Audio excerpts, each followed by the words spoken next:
everybody, and welcome back to Movie Files. Elliot here with a brand new movie review, and this time it's for a movie that I saw on Hulu, but apparently it was on Netflix as well. We're here to talk about the new horror film Wounds, which has a pretty star-studded cast, as well as a pretty interesting premise, so I'm here to let you guys know if it's something worth checking out. Is it actually scary? Does it deliver on the performances? We're going to talk about all that, but before we do so, if you haven't already subscribed to our channel, make sure you hit that notification bell so you can stay up to date with all of our latest movie reviews, TV reviews, trailer reactions, unboxing, and giveaways. So definitely subscribe to our channel. And if you've seen this new horror film, let me know in the comments what you thought about it, and let's see if we share the same thoughts. But with that being said, let's get into this review.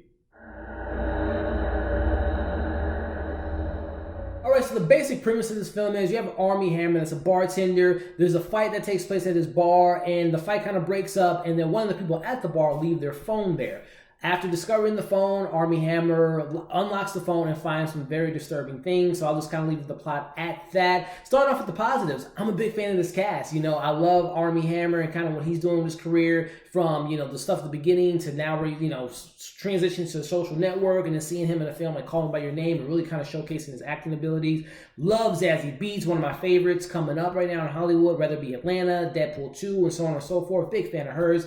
And as well as Dakota Johnson. She comes from, you know, the 50 Shades franchise, and since then you see her in films like Suspiria, which I thought she was great in. Bad Times at El Royale, I heard she's good in Peanut Butter Falcon, so I'm a big fan of this cast. And when you bring in stars that I'm a big fan of into a genre I absolutely love, which is horror, that really got me excited. So as far as the acting goes, the performances were okay. I'll talk a little bit more about that in my negatives, but for the most part, they did the best they could with the material they were given. I thought that the director did a solid job of, when called upon, for creating some sense of tension and horror and suspense and creepiness and feeling kind of grossed out around the bugs that were just all over the place.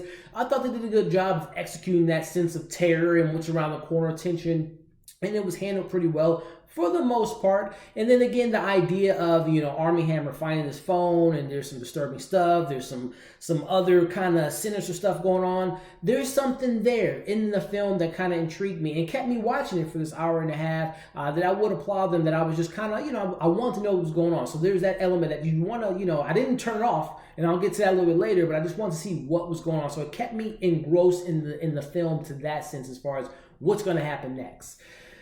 And what happened next, jumping into my negatives, is not that great of a film. Again, these actors and actresses are great in their own right, but for some reason, like the chemistry, for example, between our two main, you know, two of our leads in Armie Hammer and Dakota Johnson, again, talented actors and actresses, but they were so stale in this movie. Like, their dialogue was just horrendous at times. Very, like, the way they delivered it, the stuff they were actually saying just sounded like completely improv at times, or if it was written, it was just kind of like, I don't know who wrote it. And I don't want to bash the director and the writer that did this, but I just didn't get a sense of the chemistry. I didn't get a sense of the characters in regards to feeling for them and kind of understand where they're coming from. You know, Armie Hammer has this kind of deceitful background to him and nature, and that really doesn't get delved into or explained. You know, the stuff with Dakota Johnson, the teacher, Zazie Beetz, and Armie Hammer's past relationships and current relationship, and the Jeffrey kid, and it's just a mess.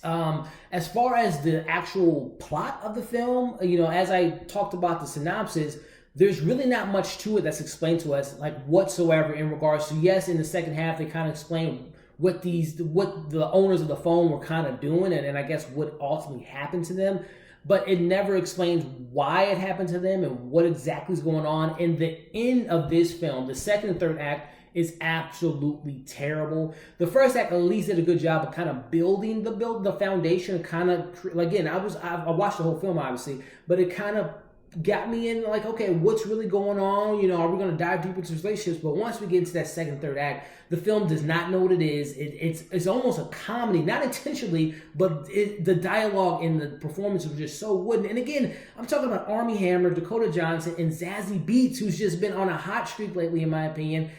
This movie made them look kind of bad. I'm not going to lie. They did the best they could.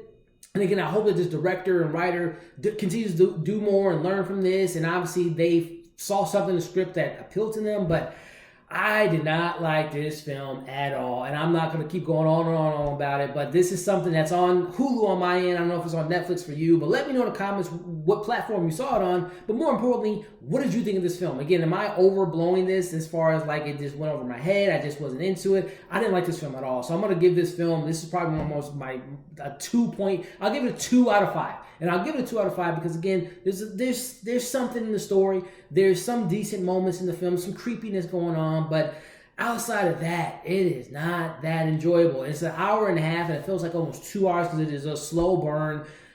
Again, let me end this review. 2 out of 5 for me. Let me know in the comments what you all thought of Wounds. I was very disappointed because I thought that it was going to give me something I can really enjoy, but it didn't.